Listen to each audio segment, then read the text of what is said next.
O Web Summit é considerado por muitos o maior evento de tecnologia do mundo. Tradicionalmente ele acontece em Lisboa, em Portugal, mas agora, pela primeira vez, vai ter uma edição do Web Summit fora da Europa, aqui no Rio de Janeiro. O irlandês Paddy Cosgrave, cofundador e atual CEO do Web Summit, veio acompanhar tudo de perto e nós, da MIT Technology Review, aproveitamos para bater um papo com ele. Hi Paddy, thanks for having us. This is the first Web Summit in Rio and tickets sold out rapidly. What do you believe attracts the public to an event like this? Good question. We think it's mostly networking. Speakers certainly provide a good excuse, but for most people, they're building companies and meeting potential customers, investors, journalists to help tell their story matters. And what Web Summit focuses on, all the software that we build is focused on increasing what we call meaningful connections. So I think most people come for the networking, but some people have other priorities, but for the most part, it's networking. Do you believe Rio de Janeiro has the potential to become a global innovation hub? No. Why? No, it does. I've been talking today about the fact that the world is shifting, and I think there's a major moment, and I think that it's not just Rio, but I think Brazil is going to find itself in a position where it's one of the most important economies on earth. It's already close to that, to be very honest. But I think Lula is certainly becoming a kind of poster child for the rest of what might be called the rest of the world. And within Rio, it's got all the ingredients for, I think, a great kind of innovative city. Most of the, if you look at San Francisco and you now look at Lisbon, something they have in common is they're very livable. They're beautiful places to live. The weather is great. They seem to have a lot of hills, and then there are locations where people want to move. I mean, San Francisco didn't become successful because of the people of San Francisco innovating. It's because smart people from almost all four corners of the world were moving to Silicon Valley to try and start companies or work for interesting companies. And I think Rio in particular is a magnet in terms of somewhere beautiful to live in the world and also somewhere beautiful to come for a conference. What is your perspective on the idea of hosting the event in other locations such as Qatar or India? What is the rationale for going global? The world is a very big place. There used to be a moment when tech innovation was just centered in Silicon Valley, but it's gone global. The mix of attendees at Web Summit has changed from just Europeans and Americans to completely global. And as it becomes more global, I think Web Summit has an obligation to go out to the four corners of the world and find interesting places to run regional events. But Web Summit Rio is it's not an event for Latin America. It's an event in Latin America for the world to come to. So if you are interested in the Latin American market, which I think every company is, you need to find ideal moments in the year to be here. And hopefully over time, Web Summit can become in Rio the most important business conference in Latin America, full stop, not just tech conference, but business conference. And let's see what happens over the next 3 years. In each Web Summit, there is a trend of the moment. Can we say artificial intelligence like ChatGPT will be in the spotlight? What do you think about this technology? Well, it doesn't really matter what I think about it. There are a lot of experts on stage at Web Summit that I would advise people to go and listen to. The closing talk at Web Summit in Lisbon, our annual global event, our keynote was Noam Chomsky, a very, very famous professor from MIT. And, he said in his very Chomsky way, some interesting things, maybe not as excited about it as others, and gave some very specific reasons why. And I'm personally quite cautious about all of the kind of excitement. I'm sure it'll have interesting applications, but I don't think the current approach is going to bring us to the promised land of artificial general intelligence. I think that's somewhere far in the future. Web Summit has a strong relationship with startup market. How do you assess the current startup landscape, particularly in terms of venture capital?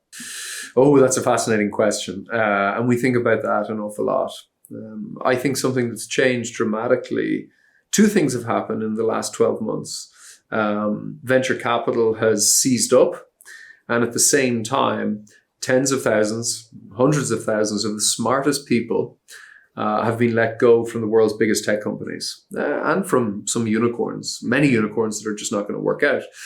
So these were highly paid, highly skilled people working in some of the most interesting companies in the world, all simultaneously being released into the market, hundreds of thousands of them. Are 1% of those people going to start companies? Sure. Could be 500,000 people have been let go. It's unprecedented. So let's say 5,000 of them start companies.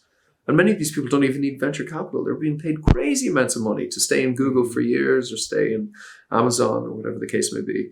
So I think it's really interesting not to think about the role of venture capital over the next few years, but instead the impact that this hasn't happened for 2 decades. So what happens when all of these people are released? Some of them are going to start companies. And I think the impact of that will be very interesting to observe over the next 2 or 3 years. Apart from the scarcity of funds, do you believe the investor demand is higher nowadays? I don't know. I mean, personally, I don't think venture capitalists have anything to do with innovation.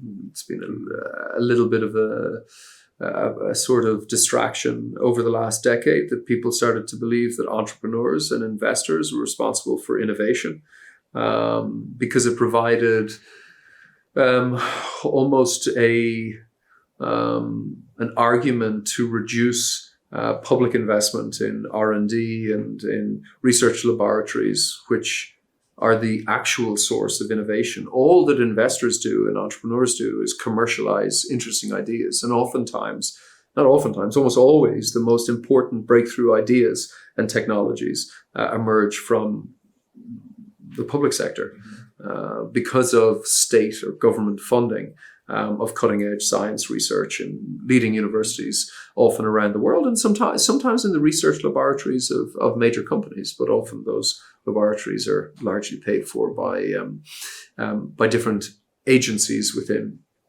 the relevant countries. And I just hope that, I hope the world hasn't become distracted or deluded into thinking that venture capitalists have anything to do with innovation whatsoever. They have nothing to do with that. All they have to do with anything is just making incredible amounts of money in really short spaces of time. And because they were doing that at an unprecedented rate over the last 10 years, everybody became very excited about venture capital and about startup kind of entrepreneurship. But in order to justify, I think, what many of these VCs were doing, which was returning outsized amounts of capital or returns to their LPs, they had to disguise their sort of dirty work in beautiful storytelling about how they were truly transforming the world. But in most cases, they weren't. They were just transforming people's bank accounts, a very small number of people's bank accounts. So what's your concept of innovation, or what do you believe is important to innovate? I think there's a really brilliant graphic, I'll try to share it with you afterwards, which strips down all of the key components of the first iPhone. And without exception, every single one of those components was developed. The breakthrough happened in a publicly funded research laboratory, not in a private company. Private companies are great at taking breakthrough technologies, sticking them together and marketing and selling them aggressively. But their job is not to innovate. It's a rare exception that true innovation and breakthrough innovation happens in a private company. It does happen, but it's incredibly rare. What advice would you give to someone who is considering starting a startup right now? It's a good question. I'm not a big believer in that there exists an individual level formula for people to succeed. There's aggregate level data that seems to suggest that the most successful entrepreneurs start companies in their 40s and even later than that. though those don't make for the best storytelling. It's much more exciting to find a 19-year-old who's dropped out of MIT or Harvard and is building a company. Rates of entrepreneurship, if you look at the available data, don't differ between different levels of educational attainment. So if you drop out of high school and you finish a PhD, your propensity towards entrepreneurship remains roughly the same. But the types of company you're likely to found differs depending on your level of educational attainment. Now, that doesn't mean somebody who drops out of high school may not create a highly innovative, export-focused, dynamic, massive company. That sometimes happens, but in aggregate, those with PhDs tend to create larger, more research, more sort of high-tech companies than somebody who drops out of high school. So what's my advice? Get a PhD, work until you're in your 40s, and then maybe, start a company. I mean, that's what the data says. It just might make for a great story. Thank you. No problem.